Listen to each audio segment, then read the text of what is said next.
Welcome back. Prime Minister Netanyahu's decision to postpone a vote on the controversial judicial overhaul package until Parliament's next session appeared to calm some tensions in Israel today. It comes after weeks of widespread demonstrations and strikes escalated over the weekend, paralyzing the country Monday. The U.S. has welcomed the delay.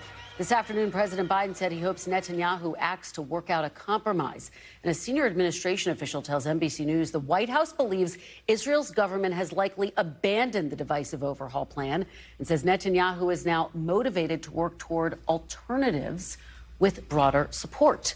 Joining me now is Ambassador Dennis Ross, counselor at the Washington Institute for Near East Policy and former special assistant to President Obama. Ambassador, thank you so much for joining me. I really appreciate it. Good to be with you.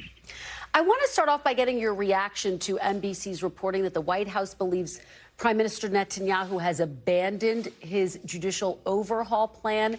Is that realistic? Is that a misreading of the situation to see this as anything more than a pause?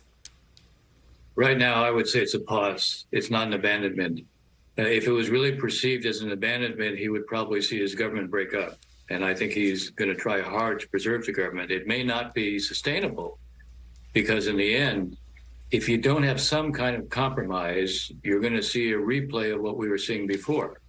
I mean, Israel was going from being the startup nation to being the shutdown nation. And the reality is that's the last thing that he wants. It's the last thing Israel can afford. And it can't afford to be sending a signal of this kind of disunity affecting even the military. We've already seen signs from Hezbollah in Lebanon that they might, in fact, be motivated to test the Israelis. So I think there is a need to figure a way out. I think the prime minister sees that, but he has certain constituencies within this government. They're going to resist that. I think we'll see an effort made to negotiate a compromise, at least on the judges selection committee. We began to see today, by the way, for the first time, direct conversations between representatives of the prime minister and representatives of the leaders of the opposition, hosted by the president of Israel. So this was a beginning. These talks were described as being conducted in a good climate. That doesn't mean we're on the brink of a breakthrough. I don't think that's the case. Any negotiation always tends to go down to the wire. But I do think there is going to be an effort to see what can be done. And I think the prime minister ultimately will have to make some hard choices. I want to ask you about what we've seen from the Biden administration, because some officials in the U.S. and in Israel think that the president has been too cautious. Do you think the president has struck the right tone publicly, or does he need to be tougher in his public comments? Well, I think he struck the right tone. There's a balance to be struck here. If it looks like we're telling the Israelis what they're going to do domestically, then you could actually create some pushback. No question, the opposition wanted the prime minister to understand what the cost would be internationally, and especially in the U.S. relationship at a time when Israel is looking at greater and greater threats from the Iranians, especially on their nuclear program. They can't have a dissonance with the United States right now.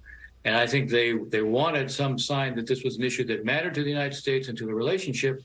But if we were seen as pushing too hard, then, as I said, some people who otherwise might feel, look, we need a compromise, might also feel, look, we can't afford to have the United States or anybody on the outside tell us what, in fact, we're supposed to do on the inside. As you point out, there are discussions going on right now in Israel that could go down to the wire.